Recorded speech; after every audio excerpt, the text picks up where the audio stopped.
మన దేవుడు మన రక్షకుడైన యేసయ్య నామములో మీ అందరికీ శుభాలు తెలియజేసుకుంటున్నాను.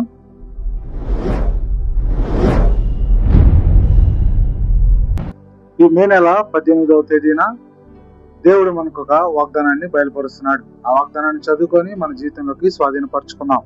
పరిశుద్ధ బైబిల్లోంచి కీర్తనల గ్రంథము 81వ అధ్యాయము 13వ వచనాన్ని చదువుకుందాం. అయ్యో, నా ప్రజలు నా మాట వినిన ఎడల, ఇశ్రాయేలు నా మార్గములు అనుసరించిన ఎడల ఎంత మేలు. ప్రభు ఈ వాక్యంని దీవించిన గాక. మరలా ఒకసారి చదువుకుందామండి.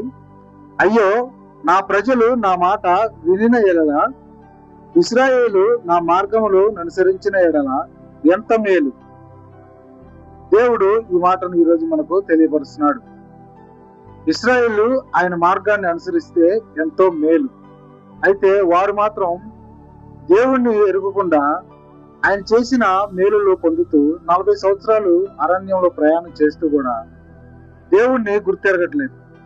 పలుమార్లు వాళ్ళు ఏదో ఒక బాధలతోనో కష్టాలతోనో మోసేని సనుగుతూ దేవుని యందు విశ్వాసాన్ని కోల్పోతూ ఉన్నారు.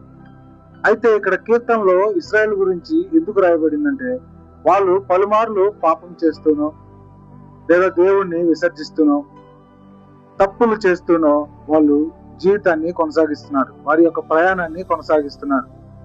అయితే దేవుడు అంటున్నాడు, దేవుని మార్గాన్ని ఇశ్రాయేలు అనుసరిస్తే ఎంతో మేలు, వారికి మేలు. కానీ వారు మేలుకెళ్ళి చూడట్లేదు, కీడు అయితే చూస్తున్నారు. అందుకే దేవుడు అంటున్నాడు, మీరు మేలును చేయుట మీకెంతో మంచిది, కీడు చేయుట మీకెంతో అనిష్టాన్ని, మీకు నాశనాన్ని కొని తెచ్చి పెడుతుంది. మీరు ఎప్పుడు కూడా ఒకరికి మేలు చేసేవారుగా ఉండాలి, కీడు చేసేవారుగా ఉండకూడదు. అయితే దేవుడు అంటున్నాడు ఇక్కడ, అయ్యో, నా ప్రజలు నా మాట వినిన ఎడల. ఆయన ప్రజలు ఆయన మాట వింటలేరు. దేవుడు ఇక్కడ బాధపడుతున్నాడు.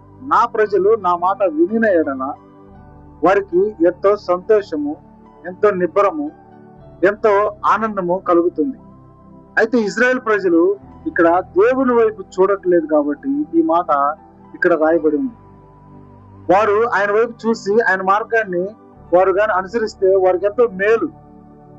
వారు ఆ మేలు వైపు చూడకుండా కీడు వైపు చూస్తున్నారు. మన్నాను కురిపించాడు దేవుడు, మన్నాను తిన్నారు, మర్చిపోయారు.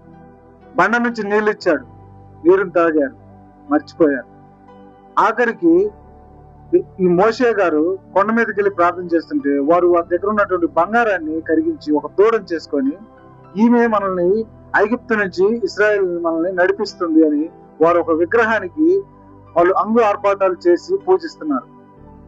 అందుకే దేవుడు అంటున్నాడు, నా మార్గాన్ని అనుసరించిన ఎడల వారికి ఎంతో మేలు.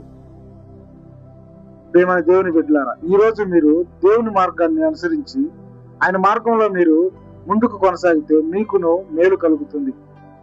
మీరు కీడు వైపు చూడకుండా మేలు వైపు చూడాలని ప్రభువైన యేసుక్రీస్తు నామంలో మీ అందరికీ నేను వందనాలు తెలియజేసుకుంటున్నాను. అటు కృపా ధన్యత దేవుడు మనకి దయచేయను గాక. ఆమేన్.